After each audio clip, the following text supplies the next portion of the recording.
디모데전서 2장 1절에서 15절까지 말씀입니다. 한 절씩 우리 읽어보도록 하겠습니다. 그러므로 내가 첫째로 권하노니 모든 사람을 위하여 간구와 기도와 도고와 감사를 하되 임금들과 높은 지위에 있는 모든 사람을 위하여 하라. 이는 우리가 모든 경건과 단정함으로 고요하고 평안한 생활을 하려 함이라. 이것이 우리 구주 하나님 앞에 선하고 받으실 만한 것이니 하나님은 모든 사람이 구원을 받으며 진리를 아는 데 이르기를 원하시느니라. 하나님은 한 분이시요 또 하나님과 사람 사이의 중보자도 한 분이시니 곧 사람이신 예수 그리스도 예수라. 그가 모든 그가 사람을 모든 위하여 사람을 위하여 자기를 자기를 속전으로 대속물로 주셨으되 주셨으니 기약이 기약에 이르러 이르면 주신 증거할 것이라. 증거니라. 이를 위하여 내가 전파하는 자와 사도로 세움을 입은 것은 참말이요 거짓말이 아니니 믿음과 진리 안에서 내가 이방인의 스승이 되었노라. 그러므로 각 그러므로 처에서 각처에서 남자들이 남자들이 분노와 다툼이 다툼이 없이 없이 거룩한 거룩한 손을 들어 기도하기를 기도하기를 원하노라. 원하노라. 또 이와 같이 여자들도 단정하게 옷을 입으며 소박함과 정절로서 자기를 단장하고 따은 머리와 금이나 진주나 값진 옷으로 하지 말고 오직 선행으로 하기를 원하노라. 이것이 하나님을 경외한다 하는 자들에게 마땅한 것이니라. 여자는 일체 순종함으로 조용히 배우라. 여자가 가르치는 여자의 것과 가르치는 것과 남자를 남자를 주관하는 주관하는 것을 것을 악하지 허락지 아니하니 아니하느니 오직 오직 조용할지니라. 종료할지니라. 이는 아담이 먼저 지음을 받고 하와가 그 후며 아담이 아담이 속은 것이 게임을 아니고 하냐고 여자가 속아 죄에 그러나 죄에 빠졌습니다. 빠졌습니다. 그러나 여자들이 만일 정숙함으로써 믿음과 사랑과 거룩함에 거하면 그의 해산함으로 구원을 얻으리라. 아멘. 아멘.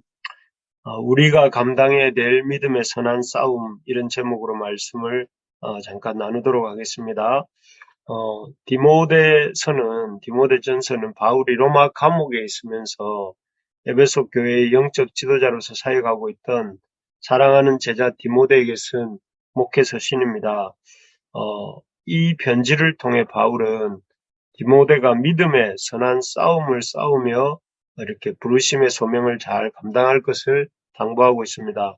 오늘 우리가 살펴볼 디모데전서 2장은 구체적으로 어떻게 사는 것이 믿음의 선한 싸움을 싸우면서 하나님의 부르심, 소명을 감당하는 삶인지 보여주고 있습니다. 우리도 하나님의 부르심 안에서 우리가 감당해야 될 믿음의 선한 싸움이 무엇인가 하는 것을 함께 생각해 보기를 원합니다. 먼저 우리가 하나님의 부르심을 따라서 감당해야 될 믿음의 선한 싸움은 이 모든 사람을 위해 기도하는 삶이다 하는 것입니다. 1절, 2절을 같이 한번 읽어봅시다. 같이 읽겠습니다. 그러므로 내가 첫째로 권하노니 모든 사람을 위하여 간구와 기도와 도고와 감사를 하되 임금들과 높은 지위에 있는 모든 사람을 위하여 하라. 이는 우리가 모든 경건과 단정함으로 고요하고 평안한 생활을 하려 함이라. 아멘. 여기 보면 바울 사도는 디모데에게 무엇보다 먼저 모든 사람을 위한 기도를 힘쓸 것을 당부하고 있습니다. 그래서 모든 사람이란 단어가 1절, 2절, 3절에서 계속 강조되고 있는데요. 여기서 모든 사람이라 하는 것은 유대인만이 아닌 유대인을 포함한 모든 이방인들을 뜻합니다. 사실 당시 대부분의 유대인들은 이방인들을 구원받아야 할 대상커녕 기도해 주어야 될 대상으로도 여기지 않았습니다. 그저 미워하지 않으면 다행일 정도로 여기고 있었습니다. 하지만 이러한 이방인들에 대한 유대인의 인식은 하나님이 원하시는 것은 아니었습니다. 하나님께서는 믿는 자들이 이방인들을 위해 적극적으로 기도하고 그 결과로 그 이방인들이 구원받게 되기를 간절히 원하셨습니다. 예를 들면 4절에서는 이렇게 말씀하십니다. 하나님은 모든 사람이 구원을 받으며 진리를 아는 데 이르기를 원하시느니라 이렇게 말씀하십니다. 여기서 보면 하나님은 모든 사람, 유대인뿐만 아니라 이방인도 이렇게 구원을 받는 것이 하나님의 뜻이다. 이렇게 말씀하고 계세요.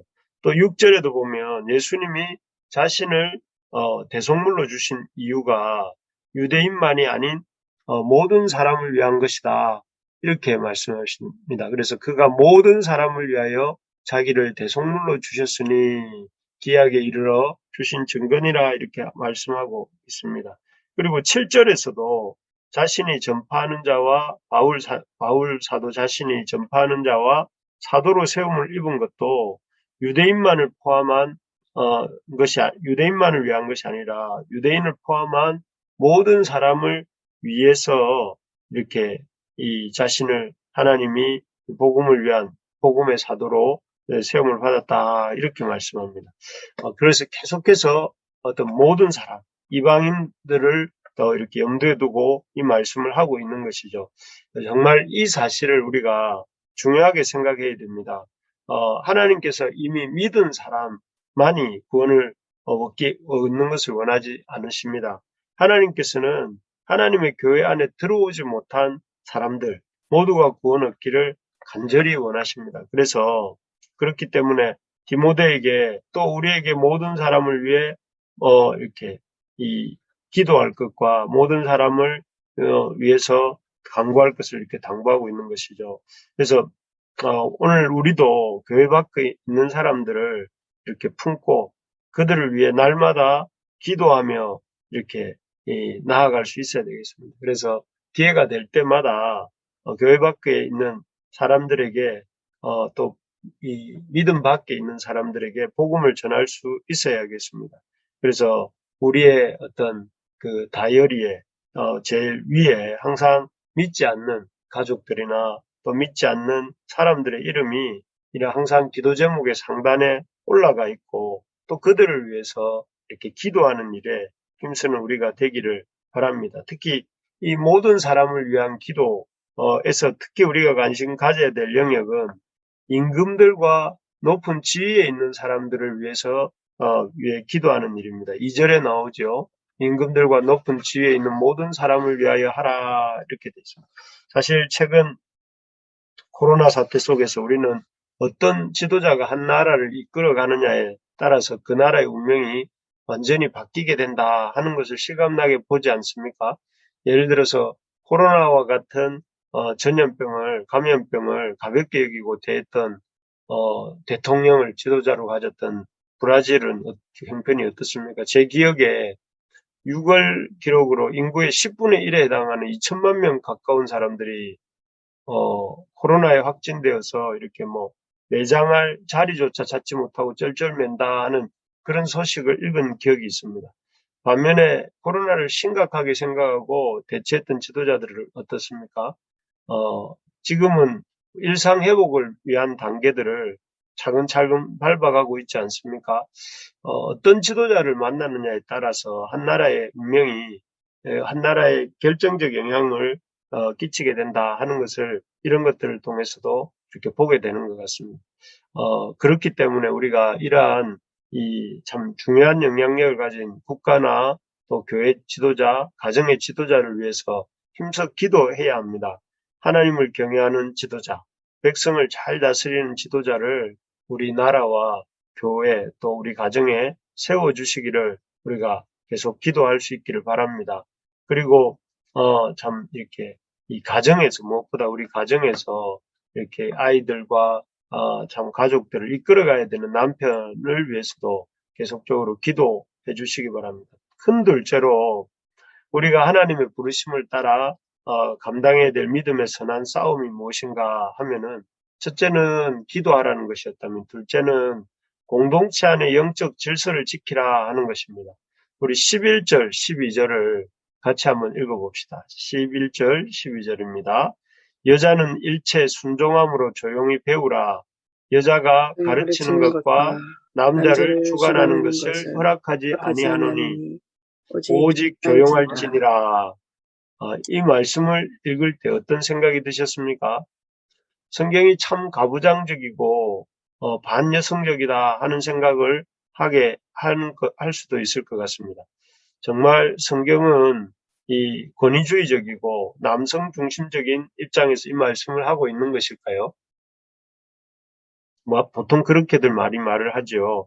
그러나 본문은 그런 뜻은 아닙니다. 왜냐하면 이 말씀은 이 당시 디모데가 목회하고 있던 에베소라고 하는 환경을 특별히 염두에 두고 하시는 말씀이기 때문에 그렇습니다. 당시 에베소는 데모, The Great Mother라고 알려진 이 아르테미 여신을 숭배하는 신전이 있었습니다.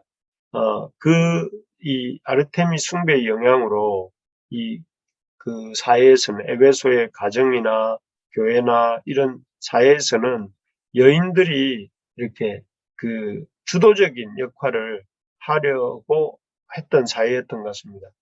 그 그녀들은 이 당시의 에베소 여인들은 이런 사상에 그 아데미 숭배 사상에 영향을 받아서 결혼과 출산을 거부하기도 하고 또 이렇게 성적으로 문란한 삶을 살기도 했던 것 같습니다. 그래서 교회의 그런 영향이 교회로 이어져서 교회 안에서도 여성들이 이런 교회의 정당한 가르침들을 이렇게 거부하기까지 했던 것 같습니다. 이런 잘못된 길을 가고 있던 에베소의 문화와 또 그런 영향을 받고 있던 에베소의 여자 신자들에게 주시는 말씀이 방금 읽었던 11절, 12절 여자는 일체 순종함으로 조용히 배우라. 여자가 가르치는 것과 남자를 주관하는 것을 허락지 아니하노니 오직 조용할지야. 고 하는 말씀인 것입니다. 어떤 이 에베소라고 하는 어떤 곳의 특수한 상황을 염두에 둬야 된다 하는 말씀이죠. 여자든 남자든 하나님이 세우신 교회의 영적 질서를, 영적 권위와 영적 질서를 잘 인정하고 따라야 합니다. 그렇게 영적인 권위를 존중하고 질서를 지킬 때 교회가 든든하게 세워지고 그 교회의 터전 위에서 우리가 믿음의 선한 싸움을 할 수 있게 되는 것입니다. 만약에 오늘날 교회의 영적 권위가 무너지고 이렇게 질서가 흔들리게 되면 교회 공동체는 그 마치 이빨 빠진 호랑이처럼, 아니 종이 호랑이처럼 사단의 공격 앞에 아무런 힘도 쓰지 못하고 이렇게 흔들리고 무너지게 되고 마는 것입니다. 바라기는 우리 교회가 하나님이 세우신 영적 질서 속에서 든든하게 세워지고 그래서 모든 성도들 한 사람 한 사람이 믿음의 선한 싸움을 힘써 싸울 수 있게 되기를 이렇게 간절히 소망합니다. 이를 위해서 여러분 우리 교회 영적 지도자들을 위해서 기도해 주십시오. 저를 포함해서 우리 사역자들을 위해서 기도해 주십시오. 하나님의 역사의 귀한 통로로 세움을 받았는데 무엇보다 먼저는 우리 자신이 사역자들 자신이 그 뜻에 합당하게 살도록 기도해 주시기 바랍니다. 동시에 이런 사역자들을 또 이렇게 하나님 앞에서 흔들어 놓으려고 하는 여러 가지 영적인 회방하는 어떤 일들이 성공하지 못하도록 이렇게 여러분 기도해 주시기 바랍니다. 그렇게 우리 영적인 권위가 세워지고 질서가 세워져 갈 때 우리 교회도 이렇게 더욱더 든든하게 세워질 줄로 믿습니다. 그래서 궁극적으로 우리 교회와 또 우리 교회에 있는 여러 가정들의 또 아빠와 또 영적 리더의 권위가 잘 세워질 수 있도록 이를 위해서도 기도해 주시기 바랍니다. 그래서 가정과 교회에서 우리 영적 권위가 세워지고 또 그렇게 됨으로써 교회가 또 하나님 나라가 확장되어져 가는 그런 역사가 있게 되기를 주님의 이름으로 축복합니다. 네. 우리가 감당해야 될 믿음의 선한 싸움이 무엇인가 하는 것을 오늘 말씀을 통해 보았습니다. 우리가 감당해야 될 믿음의 선한 싸움은 첫째로 모든 사람을 위해 기도하는 삶이다 하는 것이죠. 그리고 두 번째로는 우리가 감당해야 될 믿음의 선한 싸움은 공동체 안의 영적 질서를 지키고 사는 삶이다 하는 것을 기억하면서 우리가 이제 오늘부터 살펴보게 될 디모데 전서를 통해서는 우리 공동체를 잘 세워가기 위해서 기도하고 또 모든 사람을 위해 기도하고 공동체 안의 영적 질서를 잘 지켜가는 우리 모두가 될 수 있기를 주님의 이름으로 축복합니다.